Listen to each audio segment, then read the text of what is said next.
Essa semana, uma CPI da Assembleia Legislativa do Rio de Janeiro apontou 9 responsáveis pelo incêndio no Ninho do Urubu, que matou 10 jogadores da base do Flamengo em fevereiro de 2019. Mais de 2 anos depois da tragédia, o Fantástico conversou com exclusividade com o segurança do clube que salvou 3 adolescentes das chamas. Benedito Ferreira falou pela primeira vez sobre o trauma que tira o sono dele até hoje. Tem histórias que demoram a ser contadas, porque quem pode contá-las ainda não consegue falar sobre o que viveu. O tempo de Benedito Ferreira tem 2 anos e pouco mais de um mês. Ele foi o segurança que retirou 3 jovens jogadores do Flamengo de um container em chamas no incêndio no Ninho do Urubu em fevereiro de 2019. 10 garotos da base morreram. Só agora ele conseguiu dar uma entrevista. Eu não sou herói. Eu fiz o que eu estava lá para fazer. Não me considero um herói. Eu me considero uma pessoa normal que estava, exercendo a minha função e, de repente, eu me deparei com esse fato, que vitimou esses 10 garotos. Ferreira preferiu gravar sem máscara. A nossa equipe estava de máscara e manteve o distanciamento. Ele lembra com detalhes o que aconteceu naquela madrugada. Ferreira, está pegando fogo no container dos garotos. Eu desci, sendo que quando chegou lá, parecia normal. Quando de repente começou o fogo ficar bem mais intenso. E não tinha como entrar. Quando eu cheguei próximo ao quarto 3, eu vi a fisionomia de um atleta. Foi quando ele quebrou a janela, realmente ele quebrou a janela. Eu consegui tirar 3 palitos de grade e puxei. Puxei o primeiro, o segundo, o terceiro que estava muito queimado e teve mais um que não teve como tirar. Quando disseram que eram 10 e que entre esses 10 tinha alguns que eu tinha visto horas antes, meu mundo acabou. Então eles não tiveram chance de sair. No lugar das lembranças dos 3 que salvou, o que Ferreira não esquece é daqueles que ele não conseguiu resgatar. O garoto chegou para mim e falou: tio, lá atrás tá cheio. Foi onde bateu o desespero de saber como é que ia fazer para entrar. Não tinha mais como entrar. Aí eu chegar atrás, no quarto 3, eu vi os garotos, esses 2, tirei, puxei os 2. Eles também me ajudaram a puxar o terceiro, que estava muito queimado. Eu vi que acabou quando o teto abaixou. O teto abaixou, não tinha mais como fazer. Eu sentei e fiquei olhando aquela cena que nunca mais vai sair da minha memória. Até hoje eu escuto eles gritarem que tá ardendo, socorro. Esse é o sentimento de perda. E o quarto que você não conseguiu salvar tinha te dito algo? Foi um garoto que quando eu consegui puxá-lo, mas ele estava muito, muito queimado, ele conseguiu olhar para mim e falar: tio, não me deixa morrer. Minha vida segue meio que atormentada, sabe como que é? Funciona? Eu uso 6 medicamentos por dia. Tem lugares que eu não vou sair com a minha família, passear. Eu não consigo mais. O meu dia de folga geralmente é em casa, na minha casa. Não me dá vontade de fazer. O segurança ainda se ressente das condições do salvamento e traz uma informação inédita. Segundo ele, extintores que estavam disponíveis naquele dia não funcionaram. No início eu usei um extintor de pó químico. Um garoto que estava ao meu lado, ele tentou utilizar, também não funcionou. Ele tentou me passar o extintor, não funcionou. Tentei o outro terceiro extintor e também não funcionou.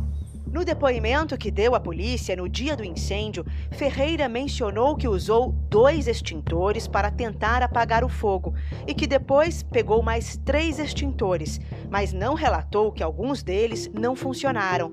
Segundo ele, nada foi perguntado sobre o funcionamento dos extintores. Não foi perguntado. Só me foi perguntado se o caso eu tinha utilizado o extintor. Sim.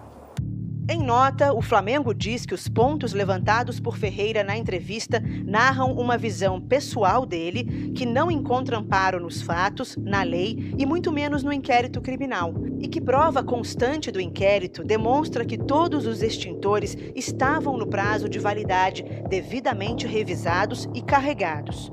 No inquérito, consta que havia 5 extintores com validade e funcionamento adequados próximos ao alojamento, mas não especifica se foram os mesmos usados por Ferreira. Na conclusão do inquérito, nada é mencionado sobre o funcionamento adequado ou não dos extintores, mas a denúncia do Ministério Público, que tem por base o inquérito policial, aponta que os alojamentos dos jovens foram montados sem as devidas cautelas quanto à estrutura de evacuação, luzes de emergência, disposição de portas, gradeamento das janelas e dotação de extintores de incêndio. Em janeiro deste ano, 11 envolvidos que haviam sido denunciados pelo Ministério Público viraram réus. Eles respondem por incêndio culposo, ou seja, sem intenção. O processo está em fase de resposta das defesas. Ferreira voltou a trabalhar 9 meses depois do incêndio. O segurança sofre de depressão e quadro grave emocional. O retorno ao clube foi autorizado por médicos do trabalho, mas com 2 condições: que ele não voltasse ao Ninho do Urubu e que tivesse uma escala gradativa de trabalho.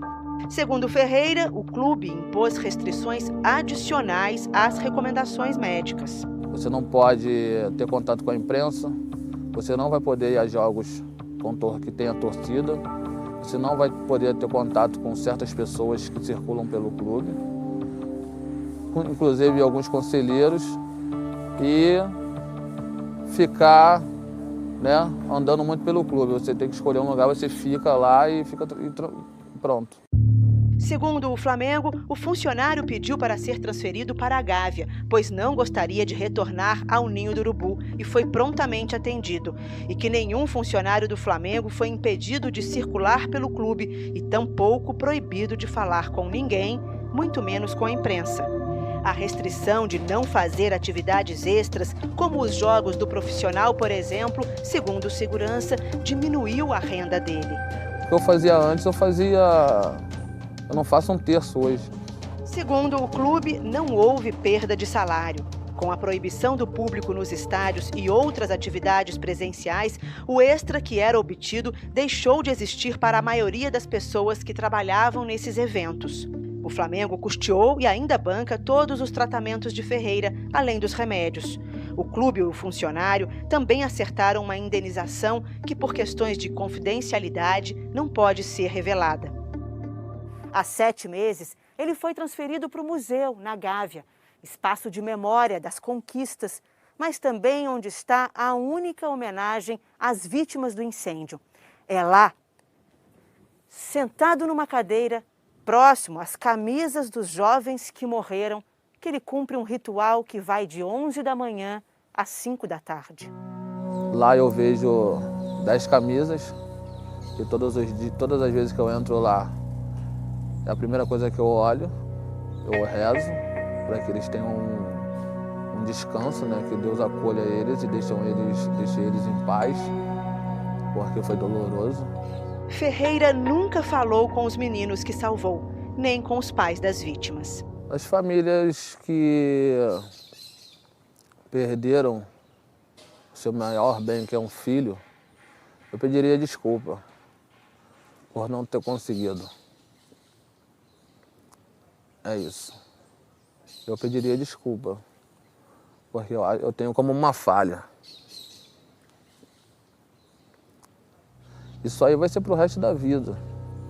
Aonde eu ver o símbolo CRF, mesmo depois que eu tenha saído, eu vou lembrar. Isso todo ano, todo dia 8 de fevereiro daqui até a minha filha, meus netos, meus bisnetos, vai ser lembrado. E ninguém vai esquecer. Eles vão falar, meu avô estava lá, meu avô sofreu na pele. E meu avô morreu com esse sentimento de culpa. Eu preferia entrar e tirar tudo do jeito que ele está aqui falando com você agora. Eu perderia a vida para deixar os 10 aqui estarem aqui agora falando com você.